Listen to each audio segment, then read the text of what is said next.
Hi, everybody. Welcome to Tea Time with Amy and Bev. What's up, sister? Top of the day to you. Top of the day. Love it. What's up? Just came out of the birthday for my grandson, my youngest grandson. He just turned, well, he's 2 today, actually. So Wow. it's kind of crazy. Time It's fun. flies. It does. It really does. And when I recognize that, sitting back and stuff, it's really just to kind of celebrate as many moments as we can while we're in it. A long time ago, we talked about like, I don't feel like it's micromanaging, but it kind of is, when we're focused on the things that we're saying before they come out of our mouth and enunciations and so many other things, staying on track with, your connections and stuff.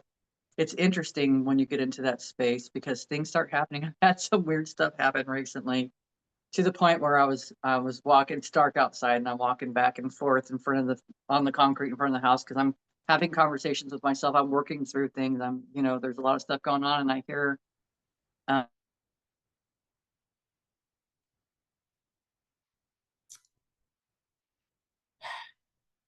flashlight, and then all of a sudden I see in my mind's eye this tarantula.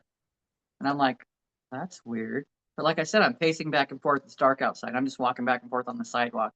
So I go in and get a flashlight and I go out there, and sure as enough, there's a big tarantula that's like right up against the wall, like in the corner there, like letting me know I'm here. And I thought, well, that was strange, but it happened.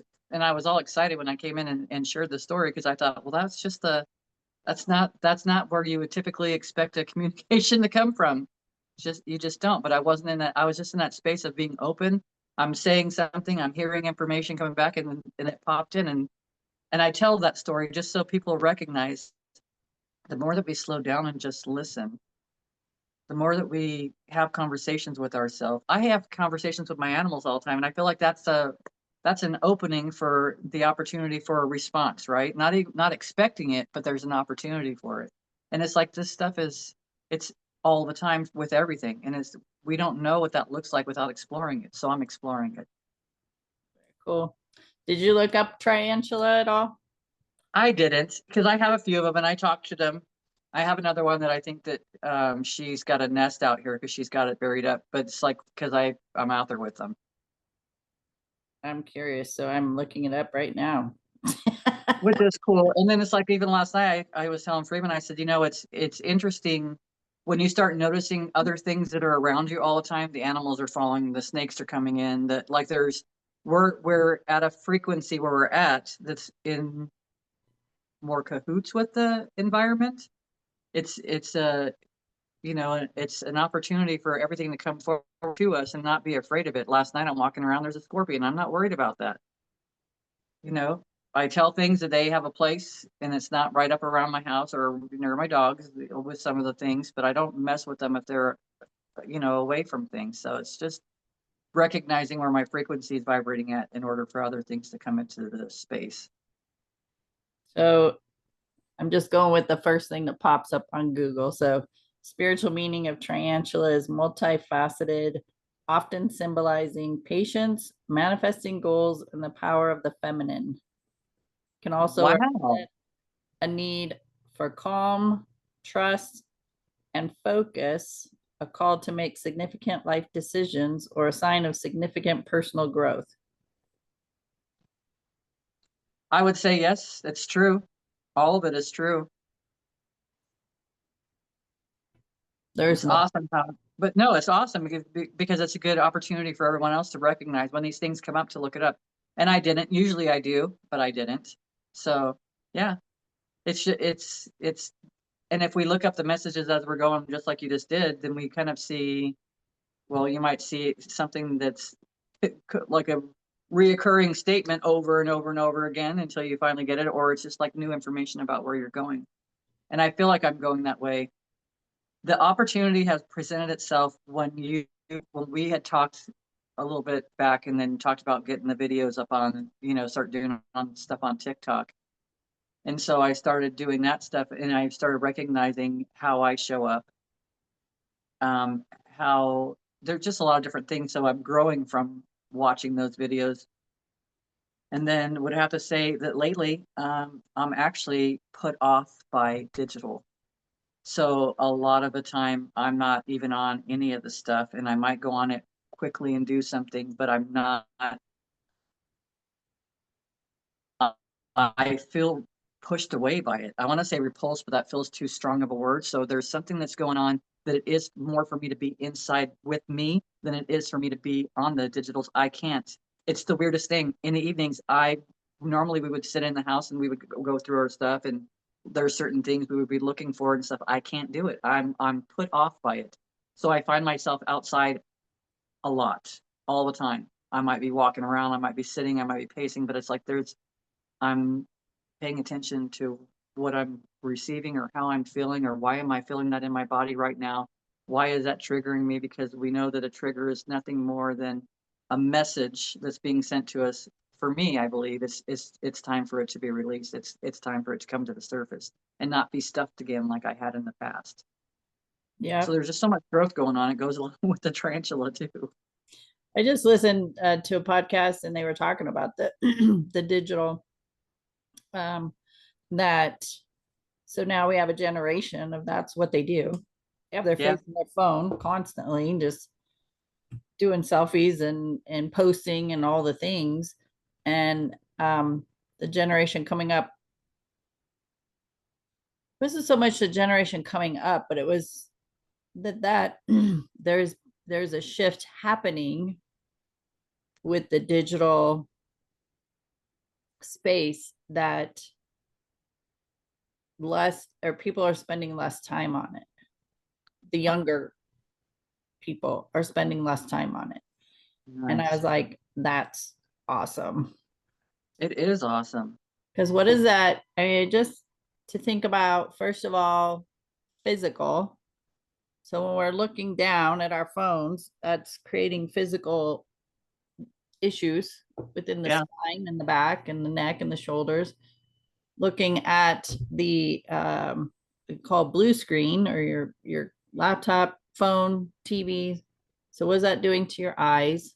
And then what are you taking in, right? What are we feeding our brain and body with the information, the content? What are we focused on?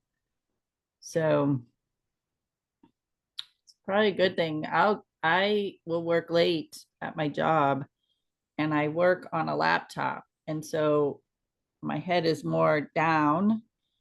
And if I work past 6 o'clock, I get this discomfort like right back in here. And it'll just start getting more intense as the time goes by. If I stay till 7 o'clock, it's so uncomfortable. So when I start feeling it, not that that's my indicator to leave work, but it's just like, okay, I'm done. I gotta go. Can't stay no more. So, and yes, there's probably remedies for that where I could get an actual monitor and regular setup. For what I do, it's easier for me to grab my laptop off my desk and go walk around with it and be mobile with it. Um, so I understand. There's remedies. I got it. But the thing is, do we need those remedies? Because that means we're ignoring our body and being able to stay in that place by bringing your desk up to a standing, or you know what I mean? There's so many different things that they've made it where it's like conducive for you to sit behind that computer longer and work longer hours. And I don't think that that's what's necessary. I've never felt like this in my life. I was a person that played video games. I mean, I would play them for hours, for days. Every day I made sure I would clean the house or do chores or do whatever I had to do in order that where I felt good that I was okay playing that game now. Oh So, yeah. and now it's like, it's just, it's a strange place to be in. Now, not to saying that I don't use AI, because now even Collegoing, I'll go on and I'll say like AI, let's Collego this. And it's like, it came up with one. It was like, I got goosebumps on. I was like, this is so good because it just helped to motivate me into this space of how would I like to Collego. So I use it for different stuff like that, but not all the time too. It's like it'll run its course through that day, or if I'm burned some, releasing things, it helps me to recognize what kind of things would I like to release. So it gives me the opportunity to explore things But with all that being said, that means I'm on their list. I'm not spending so much time even trying to go research things or anything like that. I might research things because if I get information from AI, I'll research that for myself to clarify, is this real or is this whatever it's grabbed a hold of that's been out there for a while? And so I kind of explore some of that stuff, but otherwise I would say I'm pretty much like can't find myself getting onto these platforms very well. And so I find that interesting. It's just where I'm at in life right now. So I'm not pushing against it or forcing myself to do it anyways. I'm just listening to what are my needs, because it's my whole life I've learned what are, to focus on what other people's needs are in order for me to navigate through life. And that's not good for my health.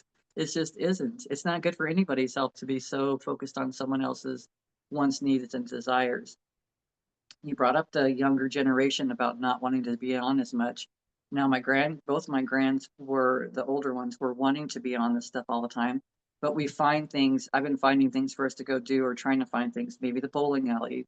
We might even go stand up and play a couple.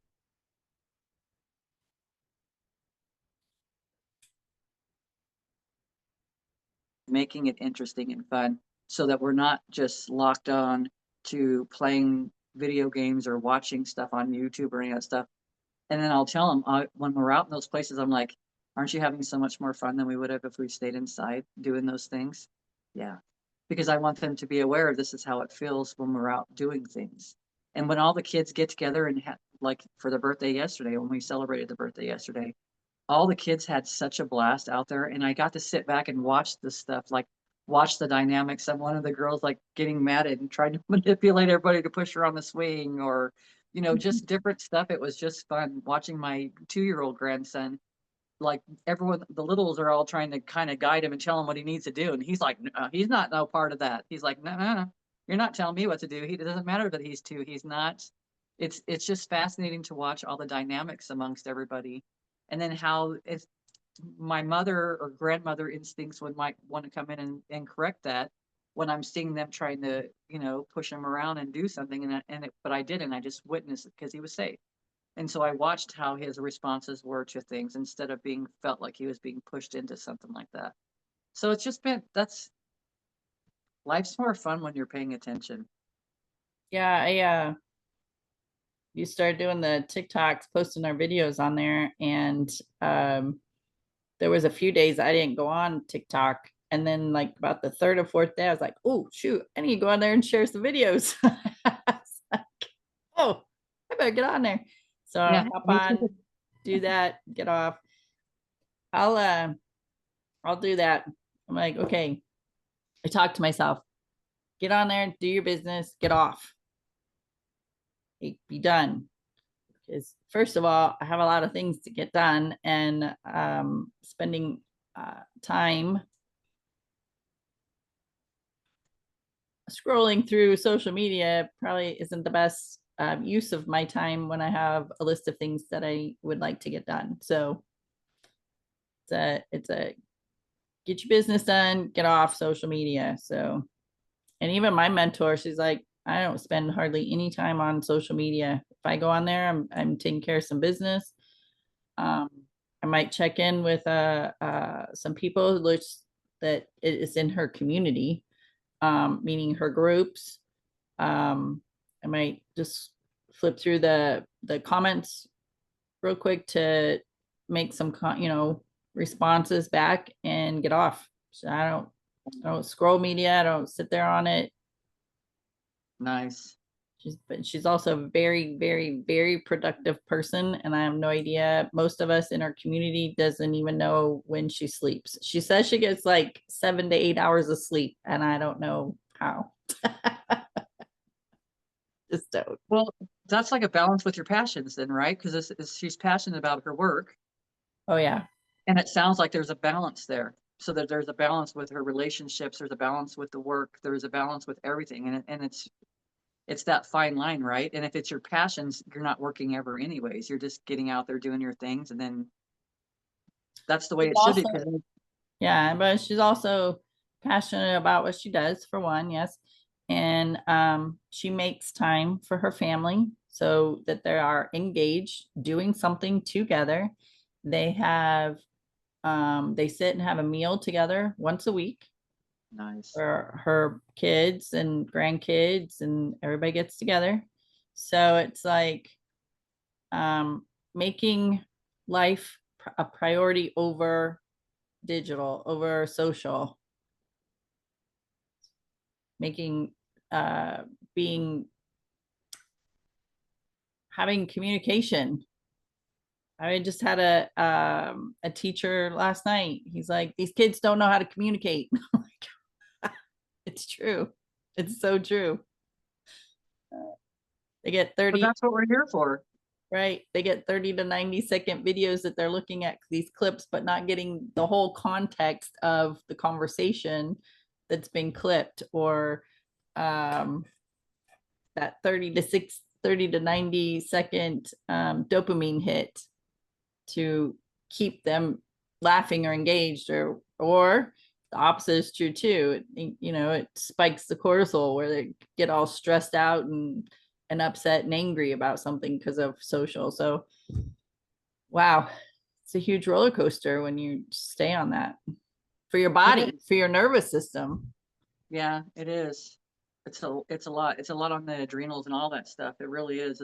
People don't recognize that until they've gotten into that space where it has been an effect on their life.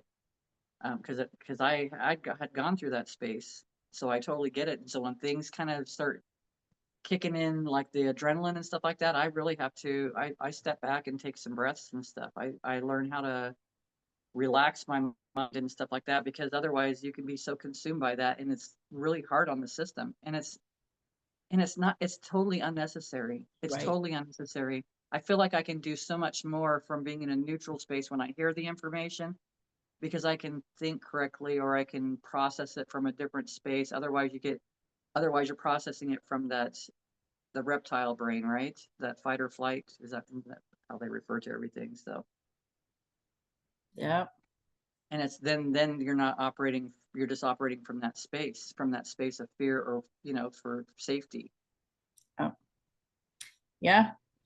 Um, and I didn't even really, I think it hit more when I just said it about the nervous system, because we can go from a video that is just pulling at our heartstrings and putting tears in our eyes and making us very sad. And then the next video 2 minutes later is you're laughing and seeing animals doing silly things. And then you're watching a video that's um, poking you with your anger level, and then it's a oh, here's a video of babies laughing. So you're just constantly up and down, up and down, up and down, and your body is just, it's no wonder we're a wreck right now in ourselves with our emotions and stuff, because our body is like, well, okay, what are we doing now? Oh, now we're, oh, right, it's, our body is probably so confused because we're so confused. It's so many opportunities though, because everything, we could look at a lot of that stuff as it's an opportunity being triggered right from your device, but it depends on how we're processing it, right? But it's an opportunity to process it that way, to process it and recognize, oh, look at how I'm responding to that, or Yeah, recognizing, instead of continuing to watch it, like, that's not for me. Why right. would I continue watching something that doesn't feel good? And it's like we have to recognize, but we've learned and received training that we do things whether we like it or not. That's life. That's what we were told. That's life. Sorry, life's tough. Tough. You're just gonna have to figure it out. Yeah, And it's not like that.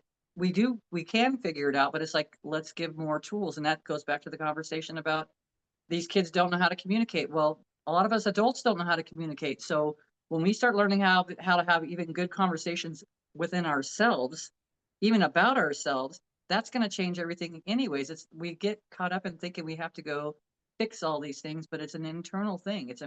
It's recognizing, I'm seeing that because maybe I don't communicate well. There's something inside of me that doesn't communicate well. That's all that it is. All the stuff that we're experiencing is, but we don't have to go on the roller coaster ride and act like we've got our hands in, got to keep your hands in the vehicle at all times, and you got your seatbelts on.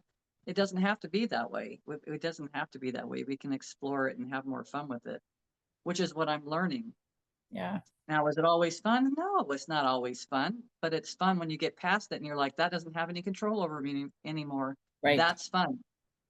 When Yep. I recognize I'm free, when I can walk out in front of my house and then I receive information into my mind from something else that's nearby me, that that's just being, in the moments. Yeah. That's just walking back and forth and being in things. And it's, gosh, there's so much growth that's happening. It's just recognizing that there's so much more to us than all the things that we thought that was us. It's not even a true story. Right.